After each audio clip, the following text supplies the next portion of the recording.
Muy buenas noches, bienvenidos a otra edición de Opinión Libre. El día de hoy vamos a tratar el tema reactivación inmobiliaria y tenemos como invitado especial al MBA Óscar Pérez Wiman. Él es especialista en gestión inmobiliaria e industrial y además también catedrático de la Universidad de Piura. Vamos a invitarlo acá al estudio.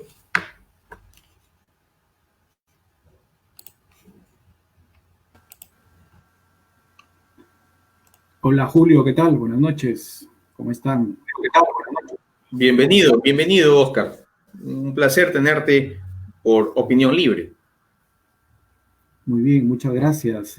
Encantado de estar en tu programa y en principio dispuesto pues a compartir contigo unos momentos de información, espero útil y válida para toda tu audiencia, ¿no?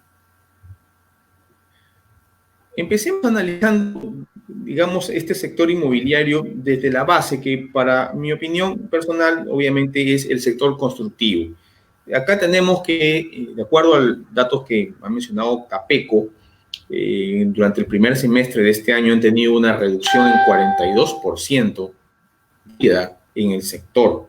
Y esto, adicionalmente a la obra pública, que a junio había un desplome del 85% en el sector construcción. También ellos informaron, esto es una nota periodística del diario Gestión del 18 de agosto, de julio a julio de 2019-2020, las regiones estaban paralizadas con respecto a la construcción, pero no así Lima, que había tenido un repunte, ¿no?, de un 12% en los últimos 12 meses de este análisis que ellos han hecho.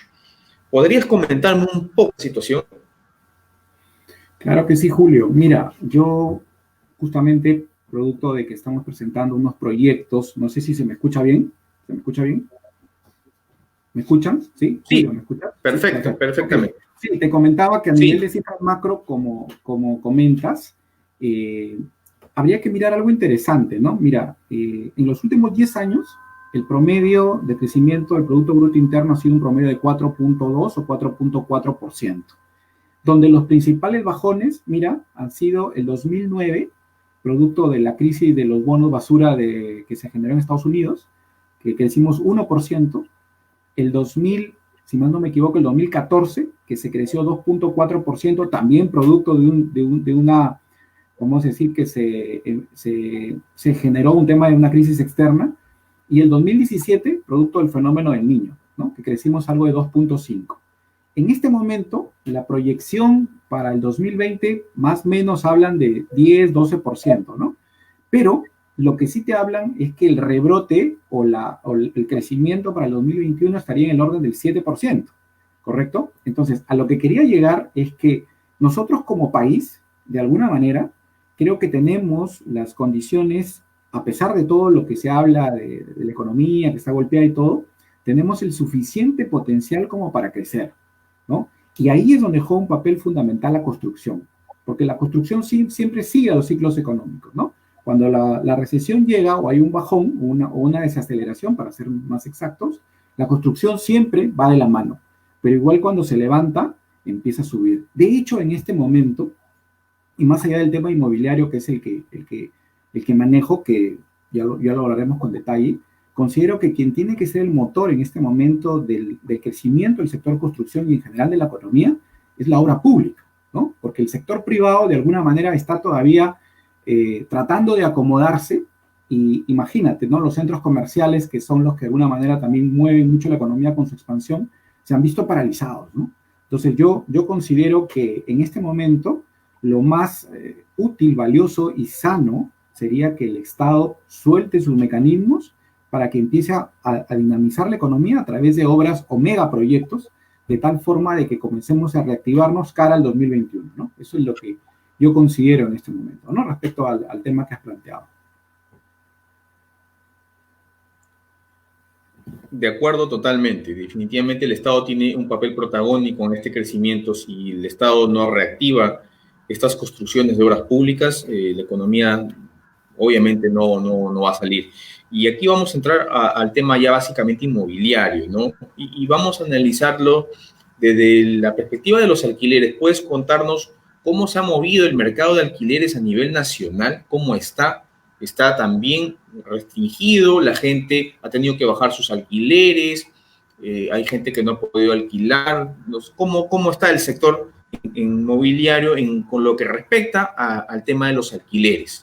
Claro, mira, ahí habría que hacer una distinción, como tú bien lo mencionas, entre lo que es el alquiler de vivienda y el alquiler comercial o industrial, ¿no? Que tiene que ver básicamente con locales comerciales, oficinas y también locales industriales. De hecho, antes de hablar del sector vivienda, digamos que es lo que más domino, y de alguna manera, porque también estoy involucrado en el tema inmobiliario en otros rubros, lo que se ha habido es una fuerte se ha afectado bastante en todo lo que son los alquileres comerciales, ¿no? De alguna manera te tengo que contar en algunos temas que yo también manejo. Por ejemplo, manejo algunas empresas que me contratan para negociar alquileres, ¿no? Para renegociar, digamos, ¿no? Con los propietarios. ¿Por qué? Porque muchos de los inquilinos o de los que están alquilando los locales necesitaban acomodarse a la nueva situación.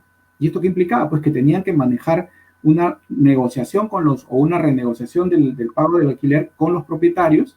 ¿Por qué? Porque no estaban teniendo ingresos, ¿no? Tú sabes que durante un buen tiempo estuvo paralizada toda la economía y esto llevó a, pues, que los alquileres, sobre todo en el tema de locales comerciales y oficinas, de hecho se desplomen, ¿no? En Lima, por ejemplo, se habla de un 30% a un 40 o 50% como proyección de la disminución de los precios de alquileres, ¿no? Es en el tema de oficinas.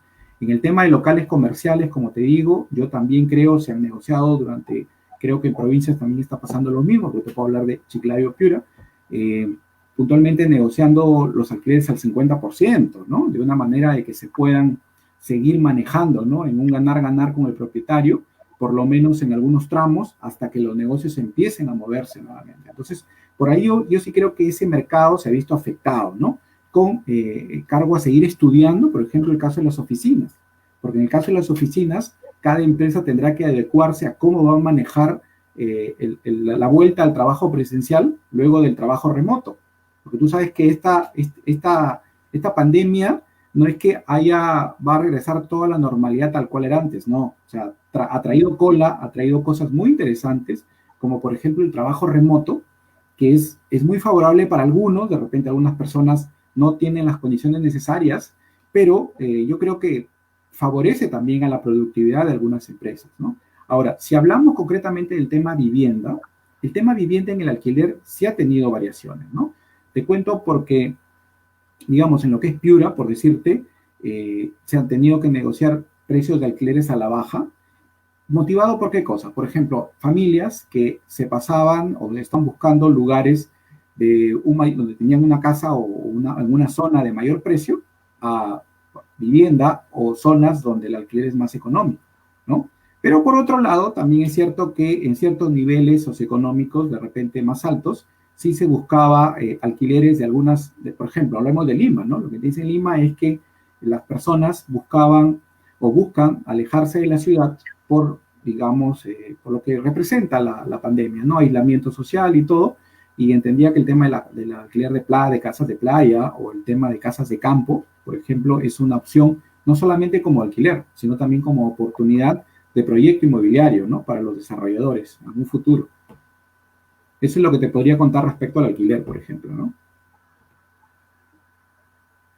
En resumidas cuentas, sí ha habido un impacto hacia la baja en los tres niveles, industrial, comercial y obviamente domiciliario. Domiciliario, vivienda, efectivamente.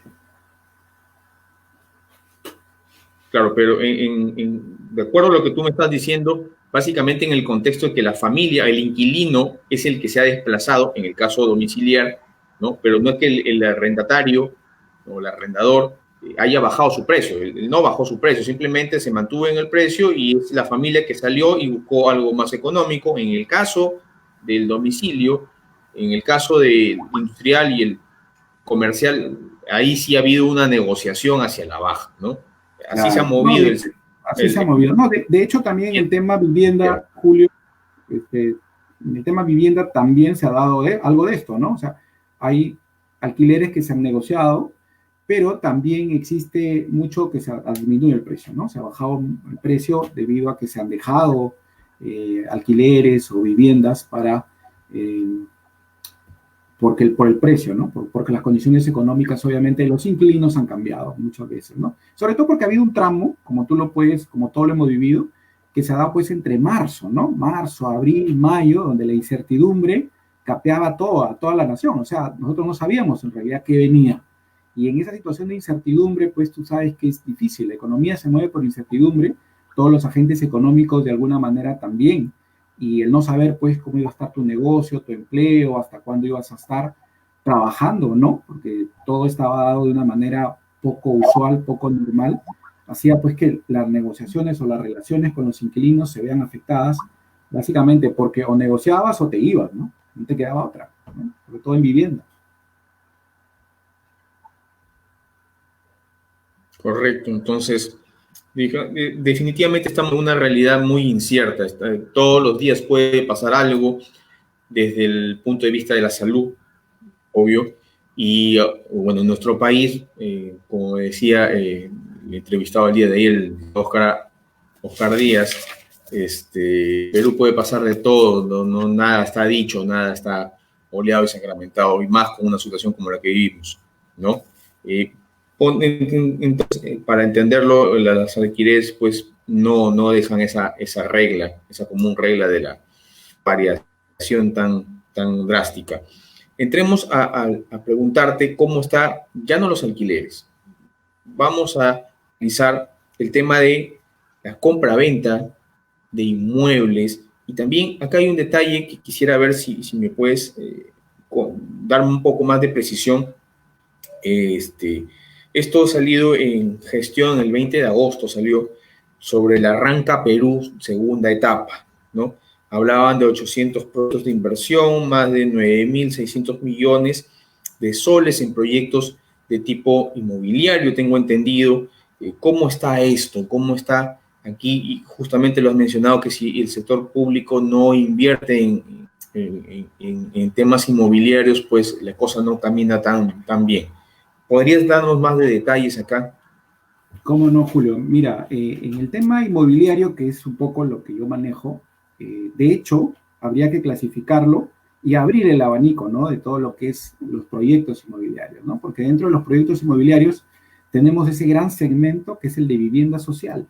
Y vivienda social son proyectos de techo propio y del nuevo fondo Mi Vivienda, ¿no? O sea, techo propio que es para población vulnerable y donde hay un bono que está en el rango de 32.000 o 34.000 soles, ¿no? Que desarrolla proyectos obviamente masivos y donde dependiendo del producto que saque el promotor, el cliente termina pagando entre 5.000, 10.000 o 20.000 soles, pero haciéndose de una vivienda, ¿no? Una vivienda digna en teoría. Y por otro lado está el fondo, el nuevo fondo Mi Vivienda, que abarca productos o precios de inmuebles entre 150.000 y 400.000 soles, ¿no? Entonces, ese gran rango es el tema de todo lo que son viviendas sociales. Y por otro lado está, obviamente, todo lo que tiene que ver con inmuebles por encima de esos rangos de precio, ¿no? Precios un poco más altos, por encima de los 120.000 dólares, y que de hecho ahí habría que hacer una clasificación nuevamente, ¿no? En un principio, hablando del mes de marzo, que se vendió la mitad casi de lo que se vendía en febrero, en abril se vendió muy poco, hablamos de 146 viviendas para Lima, pero luego esto se ha ido reactivando, Julio. Y, por ejemplo, justamente leí un dato también de gestión que en el mes de julio, solo en Lima, se han vendido un promedio de 1.260 inmuebles, que representa una cifra incluso más alta que la de febrero de este año. Claro, obviamente producto de muchas ventas que se han ido acumulando a lo largo del periodo de confinamiento y que se han dado recién en el mes de julio. ¿Y con qué quiero llegar a todo esto? Que de hecho, por el lado del Estado, el Estado sí ha dado algunas facilidades para estos programas que te hablo de vivienda social. ¿Qué significa? Por ejemplo, en el caso concreto de la cuota inicial, se ha permitido una cuota inicial de 7.5%, lo normal era el 10%, y por otro lado, el bono del buen pagador ha subido un promedio de 5.000 soles, según los rangos que se tienen. Ahora, esto, ¿de qué manera se acomoda la pregunta que tú me has hecho? que definitivamente no solamente depende del Estado, ¿no? Sino también que la industria privada de alguna manera mueva sus fichas en estos sectores. Yo más me inclinaría a apostar por ese sector. Es más, particularmente, justo en ese momento estamos trabajando dos proyectos en Piura que tienen que ver en ese rango de precios, ¿no? El nuevo fondo Mi Vivienda, entre 150.000 y 180.000, o 120.000 y 180.000 soles. ¿Por qué? ¿Por qué te digo esto? Porque creo que ahí hay una demanda potente, hay una demanda que es muy alta, y yo creo, y eso es lo que las cifras nos vienen diciendo, que a ese segmento la gente compra puntualmente porque necesita vivienda. O sea, no está en temas especulativos, no está pensando en segunda vivienda, en esos segmentos, y ahí creo que el Estado debería tratar de seguir promoviendo esto. La vez pasada leí una entrevista del viceministro de Vivienda y él hablaba pues que ellos iban a esperar hasta diciembre para ver qué tanto mantenían estas nuevas facilidades que han dado con el bono y con la cuota inicial, permitiéndola. ¿Por qué? Porque iban a ver cómo también la empresa privada se animaba, ¿no?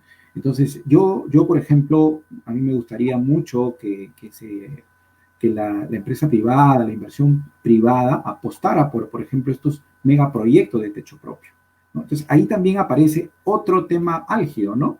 Que es el asunto de las facilidades para conseguir tierra, para conseguir licencias, para la habilitación urbana, ¿no? Que demandan estos grandes proyectos.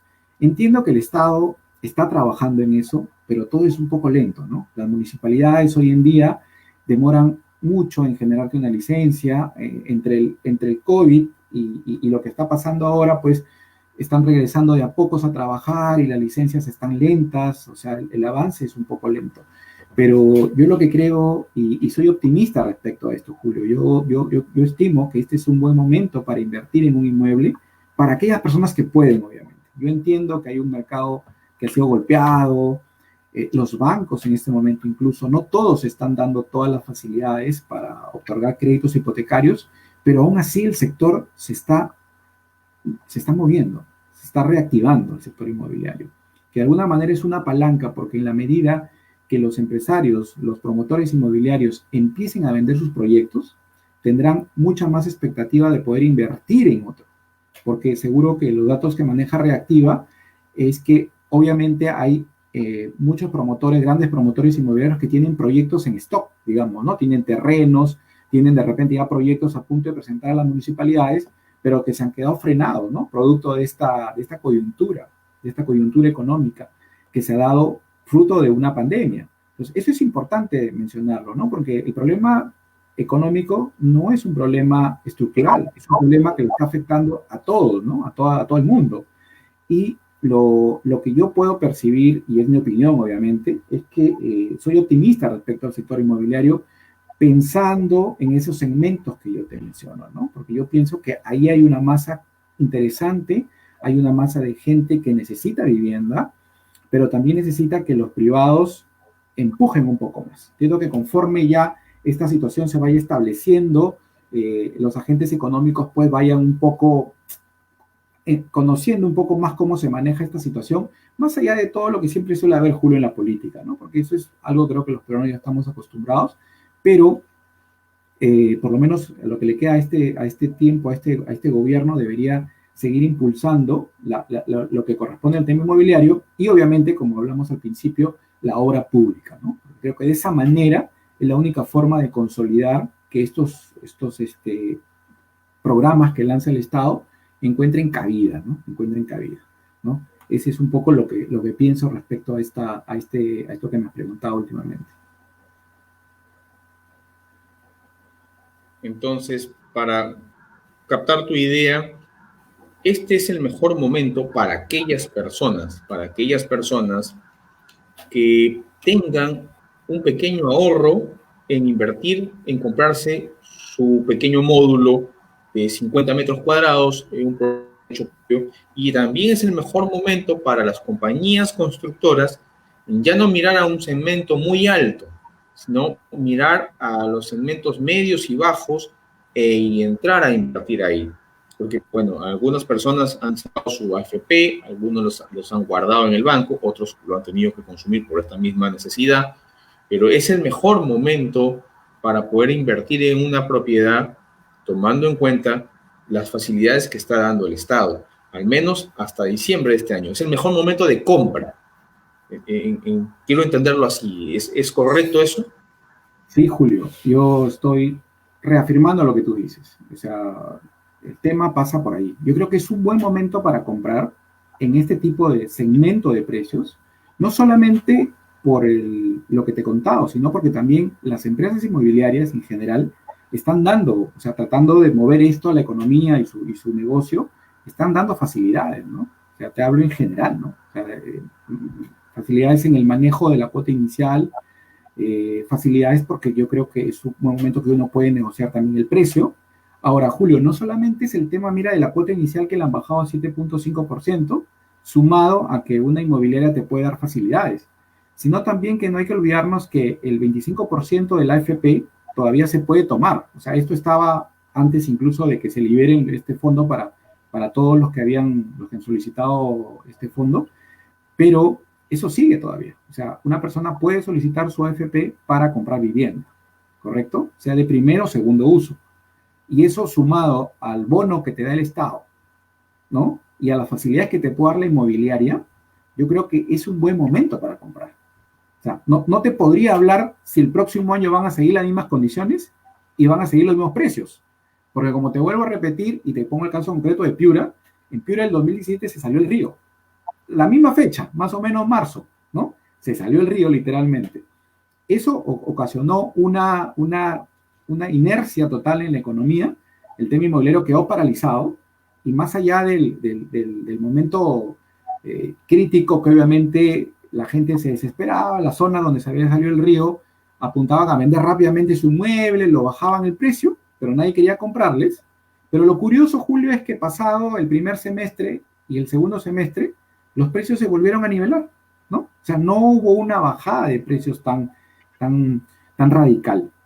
Entonces, lo que yo entiendo es que en este momento, para aquellas personas, siempre hago la salvedad, que hay, ¿no? Porque como en toda crisis, hay gente que se beneficia, hay gente que no se ve tan afectada, pero digo beneficia legalmente, obviamente, ¿no? Porque hay sectores que se mueven, hay personas y empresarios que han estado en el rubro consumo, farmacias, transporte, logística, y obviamente han seguido trabajando.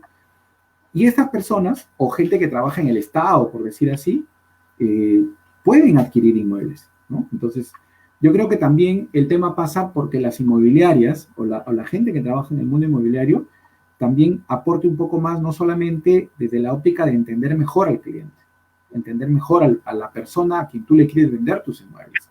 Y esto te lo cuento porque hace unos días leía que ha salido un estudio de la señorita, creo que es Urbi Torrado, de Datum, con una profesora de la Universidad del Pacífico, que habían hecho un estudio sobre básicamente cómo era la dinámica y el cambio en la conformación de las familias. Y entonces aparecen cifras tan interesantes, como por ejemplo que hay un 18%, 18.8%, cerca de 20%, de mamás solteras que viven con sus hijos, ¿correcto? O sea, hay un porcentaje más pequeño de papás también solteros que viven con sus hijos. Entonces, si tú sumas esas dos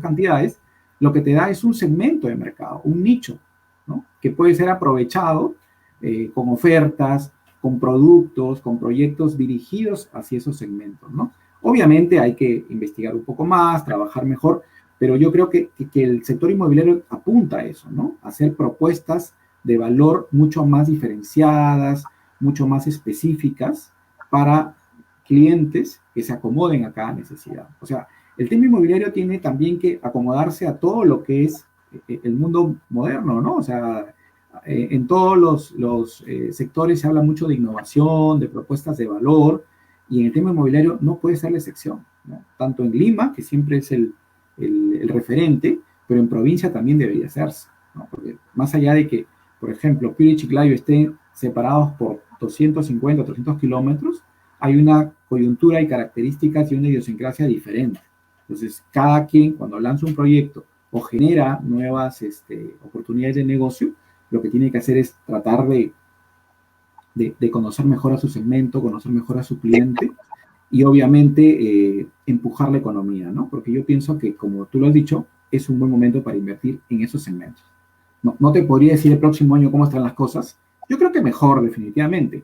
Pero recuerda que si están mejor, los precios ya no van a bajar. Van a subir, más bien, ¿no? Esa es un poco la idea, Julito.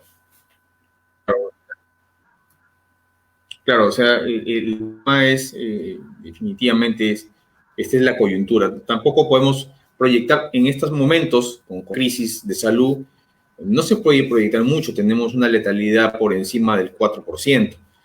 Si habláramos de una letalidad de enfermedad del 1% hacia abajo, pues podríamos hablar ya de una semi-normalidad o una normalidad, ¿no? Y es otra realidad. Pero va a pasar, creo yo, al menos un año más hasta lograr ese tan ansiado propósito, hasta que todo el Perú se pueda inmunizar con alguna vacuna y bajar ese índice de letalidad pues a menos de 1, que eso es lo que se espera para poder decir que ya estamos de nuevo en una normalidad, ¿no? Pero sí, efectivamente, me queda claro que ahorita es el mejor momento de apoyar esa AFP, ese otro 25% que está ahí, para comprarse un pequeño inmueble, que queda clarísimo, y más bien que, esta pandemia, esta nueva realidad en el sector inmobiliario, ¿qué ha beneficiado o cómo se beneficia ese buscador de estas obras con el tema de la, un aumento de repente del uso del Internet para buscar inmuebles, para hacer operaciones por Internet? Es mejor hacer por Internet estas cosas que el método tradicional, que obviamente es mucho contacto. Se tiene pues tecnologías de 360, recorridos virtuales. ¿Están preparado el público para estas herramientas? ¿Ya se están usando? ¿Puedes contarnos algo al respecto? Mira, Julio, qué buena pregunta. Yo creo que todo problema, y esto no es una frase cliché, pero tampoco quiero repetirla tanto, pero es verdad. O sea, cada problema siempre trae oportunidades. Y quizás el mérito está de quienes saben aprovecharlas, ¿no? Mira, yo te cuento como experiencia, hace más de un año y medio, yo venía teniendo reuniones por Zoom con un amigo de Chile y siempre decía, ¿no? Oye, esto me va a funcionar perfecto para vender mis departamentos sin tener que estar, por lo menos, estas primeras reuniones que tenemos con los clientes, hacerlas por este medio, ¿no? Porque ¿qué es lo que pasaba normalmente, Julio? Tú quedabas con un cliente en la oficina y el cliente te citaba por decir 7 de la noche. Entonces, 7 de la noche, a veces el asesor inmobiliario estaba esperando, el cliente nunca llegaba y obviamente se le llamaba y él estaba ocupado, ¿no? Todavía estaba trabajando y no sé qué. Entonces, había una pérdida y una incomodidad para él porque él quería llegar a la cita y por otro lado el asesor inmobiliario que lo estaba esperando, ¿no? Entonces, eso se podía solucionar, por lo menos las primeras reuniones, con un tema virtual, ¿no? Ahora, respecto hacia si estamos acostumbrados, yo creo que se están acostumbrando la gente. O sea, todo el mundo hoy día te habla de reuniones Zoom, en Google, en Meet, y hemos descubierto todos que el tema es manejable, es asequible. De hecho, en un proceso de venta inmobiliario hay que entender que es una venta de alto valor. Por lo tanto, no es tan fácil pues como comprarte un celular. ¿Esto qué implica? Que hay toda una etapa, todo un proceso. O sea, hay ventas, hay inmobiliarias en las que hay la caseta de venta, hay que ir a la obra, mirar cómo está. Eso definitivamente en algunos casos no se puede evitar. Pero lo que sí quizás puedes evitar son aquellos pasos intermedios, como tú bien lo mencionabas, si es una preventa, de repente con un buen diseño, a través del tema virtual, o a través de las llamadas telefónicas, el WhatsApp, y por qué no estas plataformas que particularmente a mí me sirven, porque yo considero que una venta inmobiliaria es un proceso de aprendizaje también para el que compra, ¿no? Entonces, cada inmobiliaria tiene su estilo, cada inmobiliaria tiene su manera de trabajar, pero yo considero que sí es útil. Y precisamente en Lima las empresas se han transformado, ¿no? O sea, conozco amigos que tienen empresas, gente que está relacionada, que han migrado muchas de sus actividades dentro del proceso de venta al mundo digital. Y les ha ido bien porque el mercado, por otro lado, ya está familiarizándose. Y de hecho, hay procesos que se acortan, pero yo pienso que nunca se va a perder, de hecho, la parte presencial y la parte humana, ¿no? Porque hay que generar confianza. Una venta inmobiliaria también tiene que ver mucho con confianza. No solamente desde quién lo vende, que puede ser una empresa sólida, sino también de parte de las personas que llevan a cargo la venta, ¿no? Es una venta de mucha confianza, de que generarle valor al cliente, no solo desde la óptica de ofrecerle cosas, sino también informarlo, asesorarlo, darle las garantías de que la decisión que está tomando es una decisión que le va a ser muy saludable, útil para la vida de él y para la de su familia, ¿no? Entendiendo, pues, porque esto de alguna forma se ha ido mejorando, ¿no? Se ha ido mejorando. Entonces, el mundo digital nos ayuda mucho. Yo creo que tiene para recorrer mucho todavía, ¿no? Definitivamente, definitivamente. Aquí creo que hay una pregunta que la voy a compartir, es un seguidor, Carlos Guzmán. Bueno, lo ha puesto como pregunta. Se nos adelantó el futuro de las ventas. Esa Julio, es su pregunta. No te escuché la pregunta, se cortó un poco la señal. Bueno, la pregunta del señor Carlos Guzmán es, ¿se nos adelantó el futuro de las ventas? Esa es su pregunta. Se nos adelantó el futuro de las ventas, ahí me quedé, ahí te quedaste. No entra la segunda parte. Sí, esa es la pregunta. No hay segunda parte, esa fue su pregunta. Se adelantó el futuro de las ventas. Sí, efectivamente, efectivamente. Y ese es un poco lo que me refería cuando te hablaba de esta historia personal. O sea, yo elucubraba que eso me podría servir, pero no había cuándo lo use, ¿no? Entonces tuvo que llegar la pandemia para acelerarme el uso de la plataforma y de todos los medios digitales.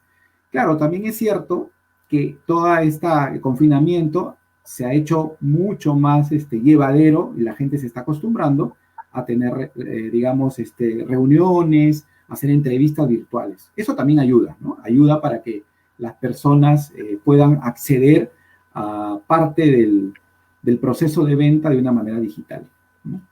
Eso es, creo, y como bien dice Carlos, se nos adelantó, nos ha hecho adelantar. Pero es bueno, ¿no? Es bueno porque permite también tener facilidades, confort, porque un cliente puede tener una primera reunión con el vendedor o con el promotor inmobiliario a través de una reunión como la estamos teniendo en este momento. Y entonces, como estamos hablando de que vender un inmueble es una venta de alto valor que tiene un proceso, hay muchos procesos que se pueden acortar o se pueden digitalizar a través de la tecnología. Bueno, Oscar, ha sido una entrevista muy interesante, nos has dado una perspectiva bastante interesante. Halagüeña, podemos decir, a futuro, y no futuro de largo plazo, estamos hablando de un futuro de corto plazo, en cuanto a reactivar este sector y, bueno, la posibilidad que todos tenemos de hacer un ajuste en nuestro presupuesto y contar con esa tan deseada casa propia. Te agradezco tu participación el día de hoy, es un placer. Gracias, Julio, muy amable. Muy amable, gracias.